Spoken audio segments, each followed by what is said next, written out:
آپ کو کوئی خوشی ملی ہے، اس خوشی میں آپ کے ماں باپ شریک نہ ہو، والدین شریک نہ ہو، تو اس خوشی کی کوئی اہمیت نہیں رہ جاتی ہے۔ ایسے ہی اگر آپ کو کوئی غم ملا ہے، کوئی پریشانی یا مصیبت آئی ہے، چاہے وہ پریشانی چھوٹی ہی کیوں نہ ہو، اس مصیبت کا کوئی بانٹنے والا نہیں ہے، کوئی غمخوار نہیں ہے، کوئی اس کا مداوع کرنے والا نہیں ہے، کوئی آپ کو تسلی و ڈھارس دینے والا نہیں ہے، تو وہ چھوٹی سی پریشانی ایک بڑی مصیبت بن کے کھڑی ہو جاتی ہے۔ لیکن اگر کوئی بڑی پریشانی ہے، بڑی مصیبت ہے، اور لوگ مل کر کے اس کا مداوع کرنے لگیں اور آپ کو تسلی دینے لگیں، تو تسلی دینے کے بعد میں پھر وہ بڑی پریشانی چھوٹی ہو جاتی ہے۔ خاندانی نظام کی ضرورت اس معنی کر بھی ہے کہ آقائے نامدار تاجدار بطحہ محمد مصطفیٰ صلی اللہ علیہ وسلم کی زندگی اگر آپ دیکھیں تو جب آپ یتیم ہوتے ہیں تو یتیمی کا جو ایک داغ تھا آپ پر، اس داغ کو جن لوگوں نے، جن بزرگوں نے دھویا ہے، سب سے پہلے وہ آپ کے دادا ہیں خواجہ عبدالمطلب صاحب، کسی بھی طرح کی کوئی کمی نہیں ہونے دی ہے۔ اس کے بعد خواجہ ابو طالب ہیں، جب تک وہ باحیات رہے، زندہ رہے، تب تک کسی کو ان کی طرف آنکھ اٹھانے کی بھی ہمت و جرات نہ ہو سکی۔ تو خاندانی نظام کی اور اس سے وابستگی کی اس معنی کر بھی ضرورت ہے کہ وہاں پر وابستہ ہونے کے بعد انسان اپنے آپ کو ہر اعتبار سے محفوظ اور مامون تصور کرتا ہے۔ بالکل، اور اگر ہم دیکھیں مولانا صاحب کے شیب ابی طالب کا زمانہ، جی، کہ آپ کا پورا خاندان آپ کا ساتھ دینے کے لیے ایک ایسی گھاٹی میں منتقل ہو جاتا ہے کہ جہاں ان کے پاس سامان بھی نہیں ہے، اور نوبت یہاں تک آتی ہے کہ درختوں کے پتے، چمڑے وغیرہ ابال کر کھانے کی نوبت آتی ہے، لیکن خاندان کی ڈھال رسول پاک صلی اللہ علیہ وسلم کو چاروں طرف سے گھیرے ہوئے ہیں۔ تو یہ خاندان کی اہمیت ہے۔ لیکن اگر خاندان کے نظام میں بکھراؤ آتا ہے تو اس سے سب سے زیادہ متاثر جو لوگ ہوتے ہیں یا جو رشتے ہوتے ہیں وہ کون سے ہوتے ہیں؟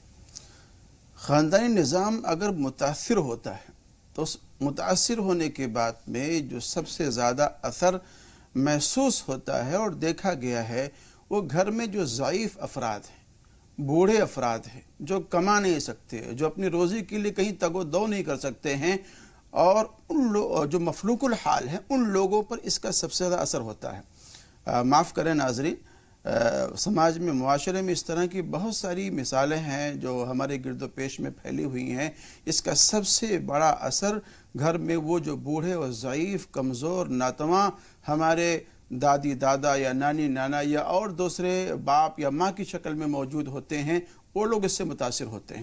اس لیے کہ ہر کوئی بس اپنی لائف میں، اپنی زندگی میں مگن ہے، ان کو اپنے سے سروکار ہے، ان لوگوں کا سروکار نہیں ہے جن کے ذریعہ اس دنیا میں وجود پذیر ہوا ہے، جنہوں نے کما کے کھلا کر کے اس کو تندرست توانا کیا ہے، بڑا کیا ہے۔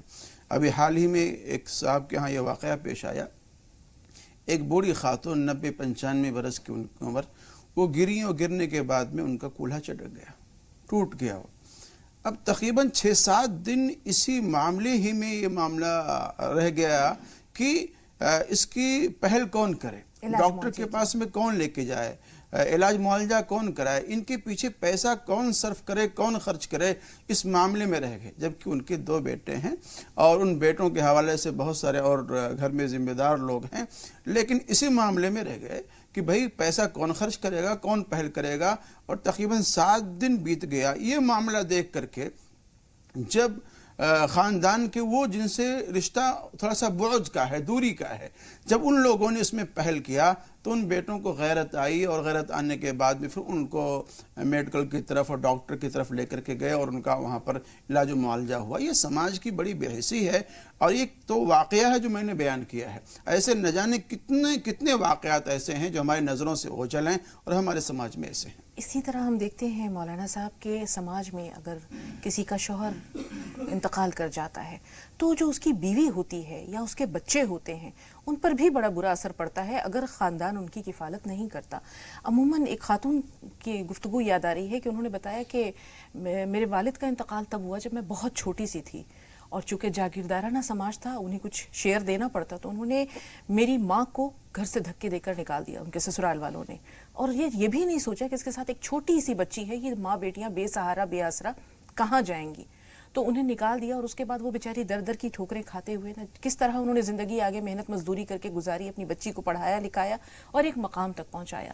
تو سماج کی بے حسی کا ایک پہلو یہ بھی ہے کہ اگر شوہر کا انتقال ہو جاتا ہے یا اسے طلاق دے دی جاتی ہے تو فوری طور پر دھکے دے کر اس عورت کو یا اس کے چھوٹے بچوں کو گھر سے نکال دیا جاتا ہے.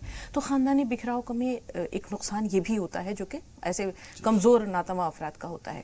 اب ہم آتے ہیں کہ یہ اسباب پیدا ہی کیوں ہوتے ہیں, خاندانی بکھراؤ میں یہ اسباب جنم کیوں لیتے ہیں؟ دیکھیے اس کی مختلف وجوہات ہو سکتی ہیں. ایک تو ہمارے خاندانی نظام کا جو بکھراؤ ہے وہاں مفاد پرستی جنم لے لیتی ہے پہلے, کہ ہر کوئی اپنے مفاد کے لیے جینا شروع کر دیتا ہے. وہاں ایثار نہیں ہے, قربانی نہیں ہے, ہمدردی نہیں ہے. اور جب یہ اپنی مفاد پرستی آ جائے گی انسان کے اندر تو پھر وہاں انسان بالکل بے حس ہو جائے گا, بے شعور ہو جائے گا. اور چاہے اس کے سامنے کوئی تڑپ رہا ہو, چیخ رہا ہو, چلا رہا ہو, اس کا شعور اور ضمیر اس کا بیدار نہیں ہوتا ہے. ایک وجہ تو یہ بھی ہو سکتی ہے. ایک مسئلہ معاشی مسئلہ بھی ہو سکتا ہے. معاشی مسئلہ بھی ہو سکتا ہے کہ آج معاشی تگ و دو اتنی زیادہ ہے کہ ہر کوئی سوچ رہا ہے کہ جتنا میں کما رہا ہوں اس کمائی سے میرا خود اپنا پیٹ نہیں بھر رہا ہے, میرے اپنے خاندان کی کفالت نہیں ہو رہی ہے, میرے بیوی بچوں کی پرورش نہیں ہو پا رہی ہے, تو میں اپنے ان متعلقین کا جو میرے ساتھ میں جوائنٹ ہیں یا لگے ہوئے ہیں خاندانی افراد, میں ان لوگوں کی پرورش کیسے کر پاؤں. یہ ساری باتیں ایثار سے ہوں گی, مفاد پرستی کو ختم کرنے سے ہوں گی, اور ایک دوسرے کے دکھ اور درد کو محسوس کرنے سے ہوں گی. اور اسی لیے شریعت مطہرہ نے جو وراثت کو تقسیم کیا ہے اور وراثت کو جن لوگوں کو مورث قرار دیا ہے, یہ انہی لوگوں کو رکھا ہے جو اس رشتہ دار کے قریب ہوتے ہیں, نزدیک ہوتے ہیں, اور تاکہ یہ میراث حاصل کرنے والے, لینے والے کبھی اس طرح کی ضرورت اگر پڑتی ہے وقتاً فوقتاً بیماری کے, دوا داروں کے, علاج معالجے کی, تو جہاں سے آپ جس سے میراث لے رہے ہیں تو کم سے کم اس کا حق بنتا ہے کہ آپ اس کے بڑھاپے میں, دکھ میں, سکھ میں, اس کی بیماری میں آپ اس کے مداوع کر سکیں, اس کے دکھ میں اور پریشانی میں آپ شریک ہو سکیں. لوگ وراثت کے لیے دعویٰ تو بہت کرتے ہیں لیکن اپنے اپنے فرائض پر ان کی نظر بہت کم جاتی ہے. ابھی مولانا صاحب آپ نے سماج میں بے حسی, مفاد پرستی, لالچ, ان تمام چیزوں کا ذکر کیا. شادی ہوتے ہی ہم دیکھتے ہیں کہ بہت سے معذرت کے ساتھ کہیں ایسا ہوتا ہے کہ یہ شرط ہی رکھ دی جاتی ہے کہ ہماری لڑکی جو ہے وہ سسرال والوں کے ساتھ نہیں رہے گی.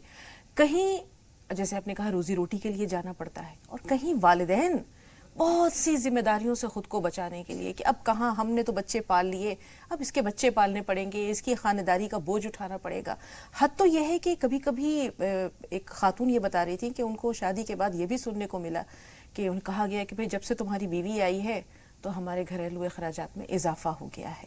تو ایسے میں یہ جو باتیں ہوتی ہیں یہ خاندانی بکھراؤ میں کتنی معاون ثابت ہوتی ہیں. دلوں کا ٹوٹنا رشتوں کے ٹوٹنے کی پہلی منزل ہے. دیکھیے, شیشہ ٹوٹے غل مچ جائے, دل ٹوٹے آواز نہ آئے. اپنی زبان کو کسی ایسے جملے کے کہنے سے جہاں خاندانی نظام متاثر ہو اور خاندانی نظام وہاں بکھر جائے, اپنے آپ کو بچانا چاہیے. اور جہاں اتنا پاکیزہ رشتہ ہو کہ وہاں بہو کا رشتہ ہے اور بیٹے کا رشتہ ہے, اس بہو اور بیٹے کے رشتے کے تقدس کو آپ پامال کریں, اپنے آپ کو وہاں سے بچانا چاہیے.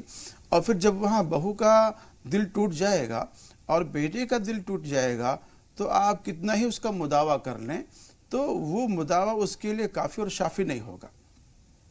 اگر وہ بیٹی جو بیاہ کر کے آپ کے گھر میں آئی ہے اس کے بڑھنے کی وجہ سے اگر اخراجات پورے ہو رہے ہیں, بڑھ رہے ہیں, تو اللہ رب العزت نے قرآن شریف کے اندر جو صاف صاف اعلان کیا ہے کہ لا تقتلوا اولادکم من خشیۃ املاق, کہ تم اپنے اولاد کو فقر و فاقے کے ڈر سے قتل مت کرو, ہم تمہیں بھی روزی دیں گے, ان کو بھی روزی دیں گے.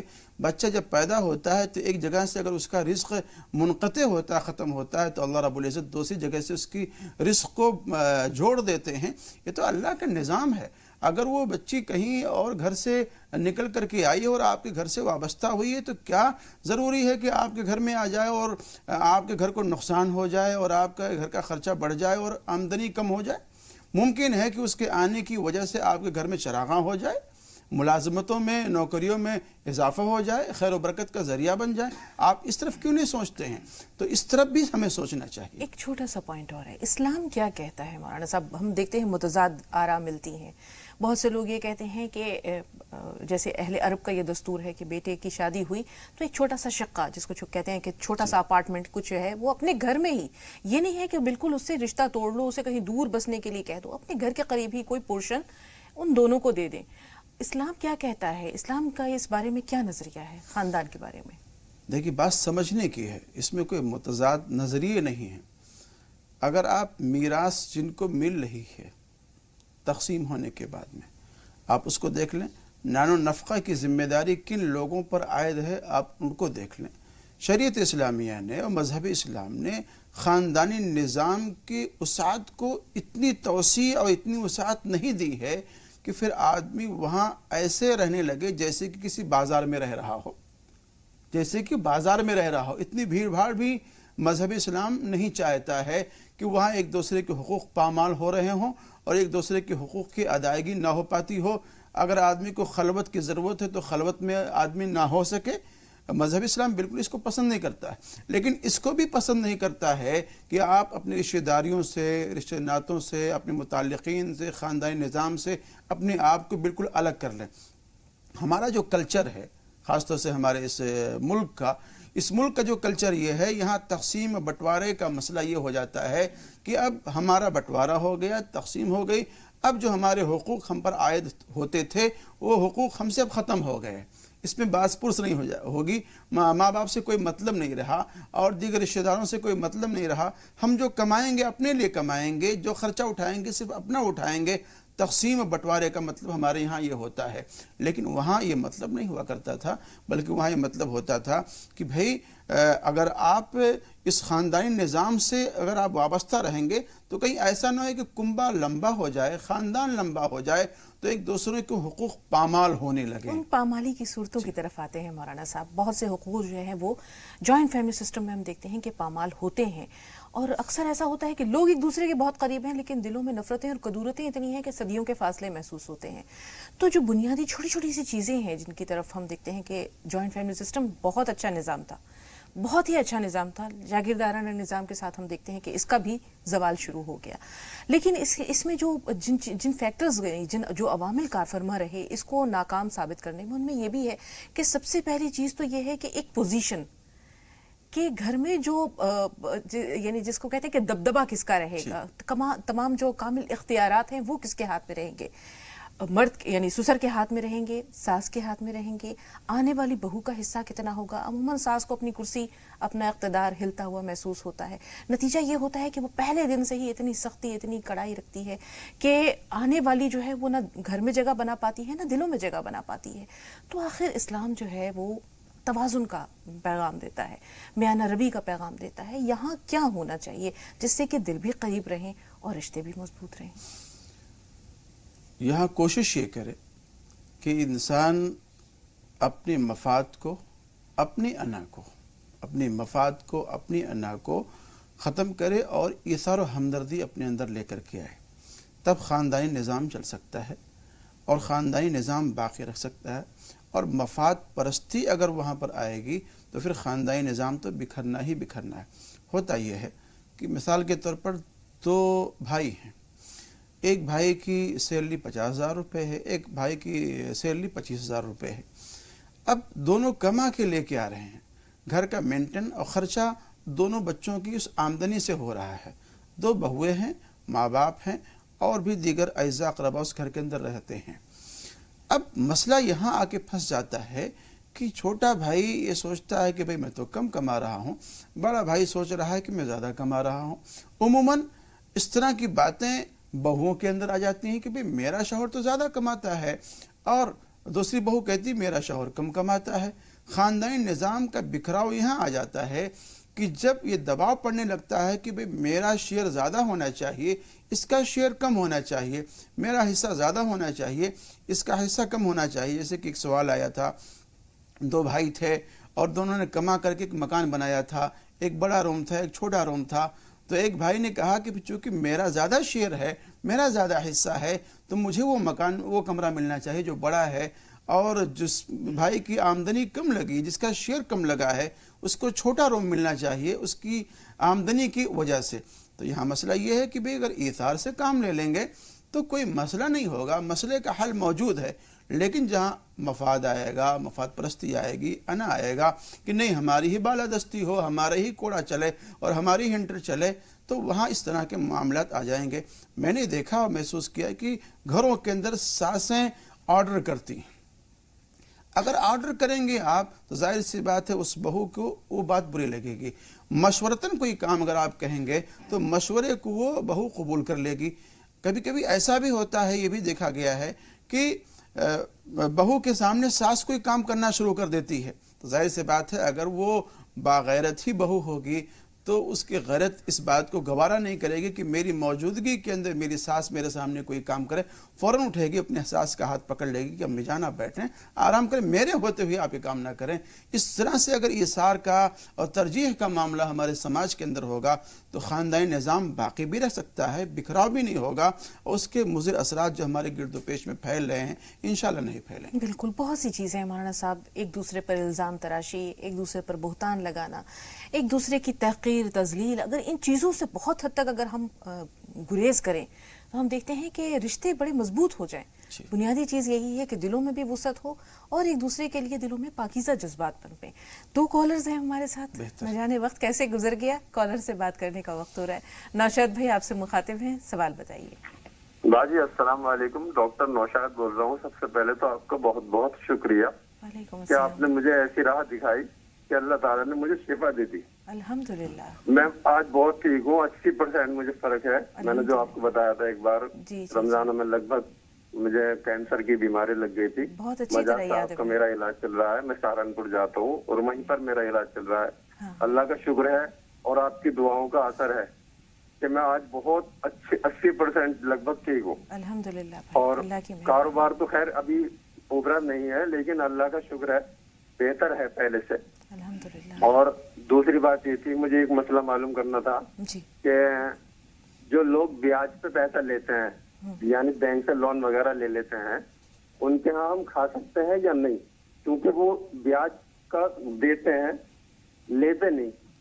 ٹھیک۔ دوسری بات، ایک میرا خواب ہے باجی، جیسے میں نے اپنے بھیا کو ٹیلی فون کیا اور میں ٹیلی فون پہ یہ کہہ رہا تھا ان سے کہ بھائی میں 4-5 بکرے کاٹ رہا ہوں اور آپ کی دعوت ہے، لیکن میری ایسی گنجائش نہیں ہے ابھی کہ میں 1 بکرا بھی کاٹ سکوں، تو اس کا مجھے خواب اللہ دے گا انشاءاللہ، گنجائش ضرور دے گا، اور اللہ تعالیٰ آپ کو، اللہ نے آپ کو شفا دی، اللہ کا شکر ادا کرتے رہا کریں ہر پل، وہی شافی ہے، وہی کافی ہے۔ بہت خوشی ہوئی یہ سن کر کہ اللہ تعالیٰ نے آپ کو شفا کی طرف جو ہے وہ گامزن کیا۔ اللہ تعالیٰ مکمل شفا آپ کو دے دے اور آپ کا کاروبار بھی جلد از جلد جو ہے وہ ترقی کرے۔ بہت ساری ہماری نیک خواہشات اور دعائیں۔ تھوڑا سا انتظار، شبانہ صاحبہ سے بات کر لیں۔ جی شبانہ فرمائیے۔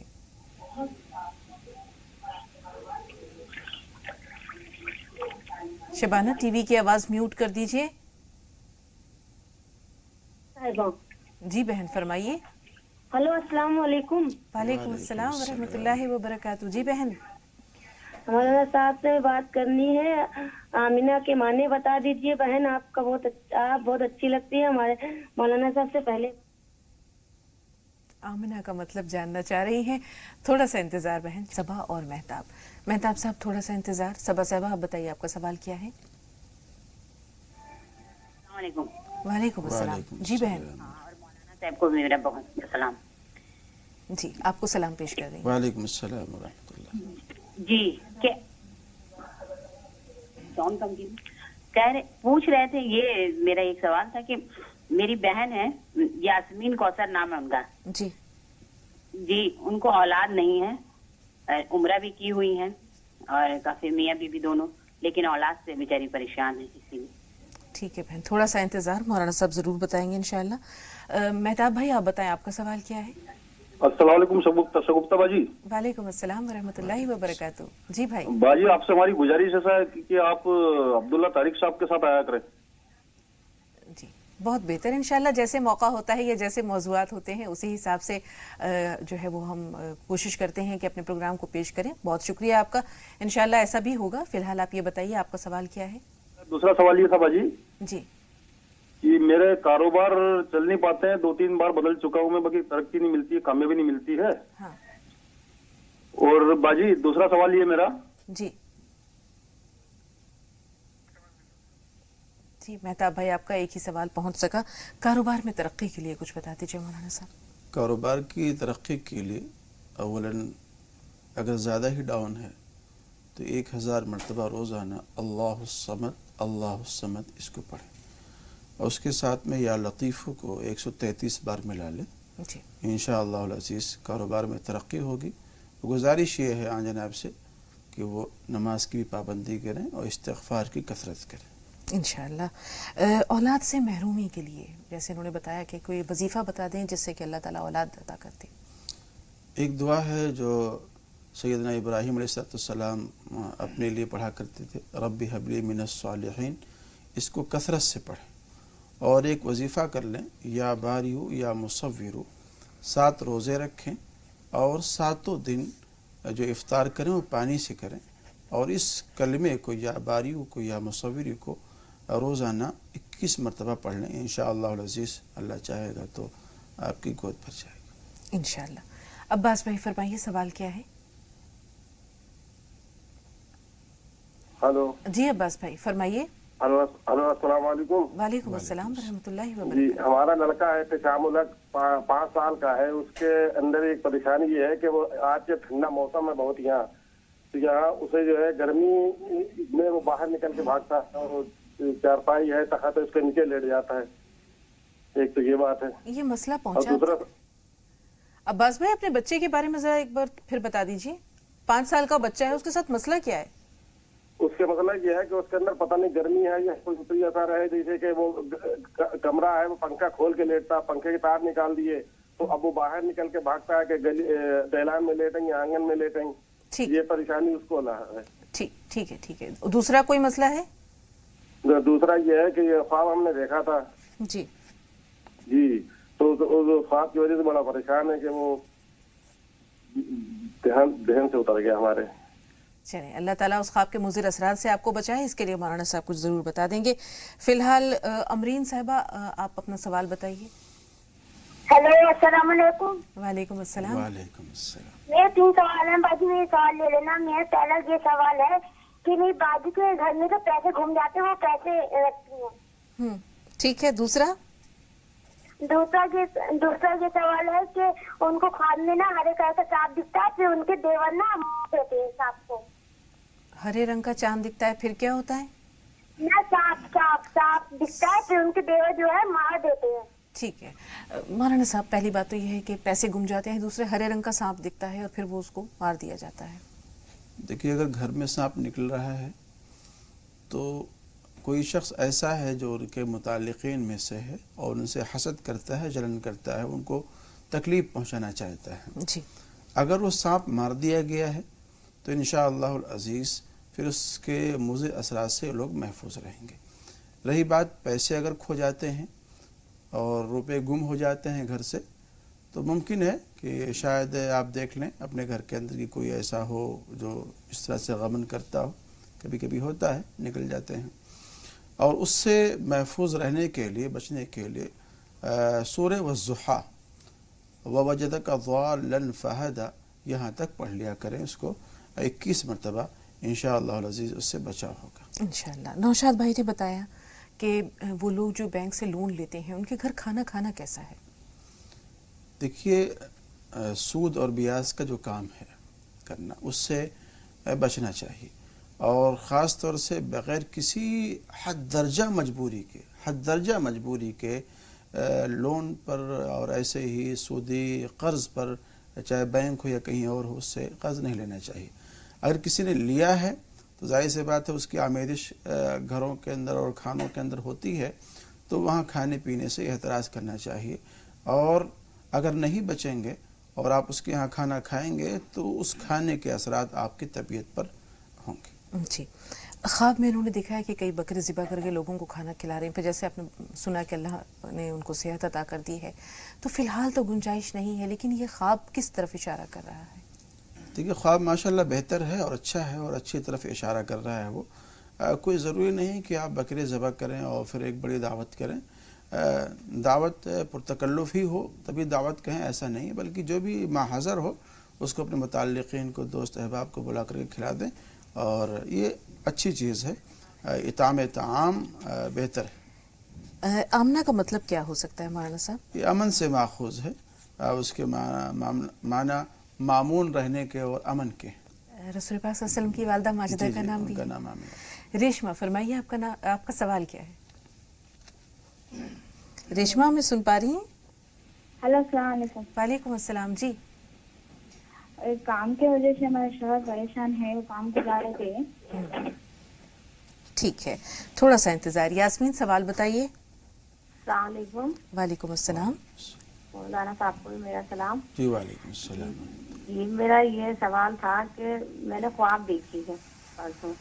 اس میں خواب میں نے یہ دیکھا ہے کہ میں بہت ایک امرود ہے اور امرود پہ بہت سارے امرود آ رہے ہیں اور میں امرود توڑ رہی ہوں، اور جیسے ہی میں نے ایک امرود توڑتی ہوں اس میں بہت سارے کیڑے پڑے ہوئے ہیں، تو وہ میں جھٹ اس امرود کو نیچے پھینک دیتی ہوں. جی یاسمین صاحبہ، آپ کے بچے ہیں؟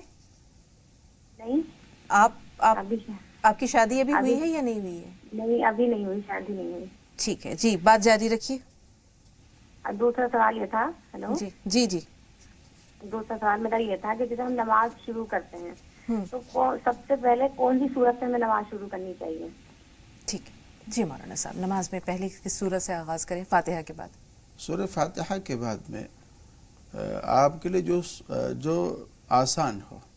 مثال کے طور پر اگر آپ کو 12 صورتیں یاد ہیں، بہت سے لوگوں کو 12 18 اس طرح کی صورتیں چھوٹی چھوٹی یاد ہوتی ہیں، تو اگر آپ کو فرض نماز پڑھنی ہے تو پہلی رکعت میں آپ نے الم ترا پڑھ لیا، دوسرے میں لیلاف پڑھ لیا آپ نے، تو کوشش یہ کریں کہ پہلی رکعت میں تھوڑا سا بڑی رکھیں اور دوسری رکعت میں تھوڑا چھوٹی رکھیں اور ترتیب کو باقی رکھیں، اس میں تو بہتر ہوگا. جی خواب میں امرود اور امرود میں کیڑے، یہ خواب کوئی بہت ہی بہتر نہیں ہے، اور میں یہ کہوں گا ان سے کہ توبہ استغفار بھی کریں اور اللہ کے حضور میں نماز پناہ وغیرہ بھی پڑھیں اور کچھ صدقہ وغیرہ نکال دیں. اللہ رب العزت آپ کو آنے والی جو مصائب ہیں یا پریشانیاں ہیں اس سے محفوظ فرمائیں. جی ریشما صاحبہ کا مسئلہ یہ ہے کہ کام میں پریشانیاں ہیں شوہر کے. ایک بڑی سی دعا ہے، اگر آپ اس کو یاد کر لیں، اس کو پڑھ لیں، اور وہ میرے مجربات میں بھی ہے، آپ اس کو اگر یاد کر لیں تو بہتر ہوگا. میں اس کو دہرا دیتا ہوں ایک مرتبہ.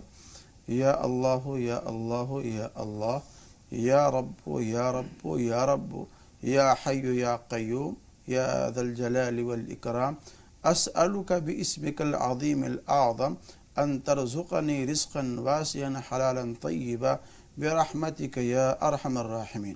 اور اس کے ساتھ ساتھ یا لطیف 133 بار پڑھیں، انشاءاللہ فائدہ ہوگا. یہ جو دعا میں نے جو بڑی سی پڑھی ہے، صبح شام 3 بار پڑھنا ہے اس کو انشاءاللہ. جی اویس بھائی پہلے آپ سے مخاطب ہیں، آپ دا تھوڑا سا انتظار. جی اویس بھائی سوال بتائیے. وعلیکم السلام. جی ہمارا سوال یہ ہے کہ اویس کے معنی کیا ہے؟ ذرا بلند آواز سے اپنی بات کہیے. جی میرا سوال یہ ہے کہ اویس کے معنی کیا ہے؟ ہاں جی. اور میرا دوسرا سوال یہ ہے،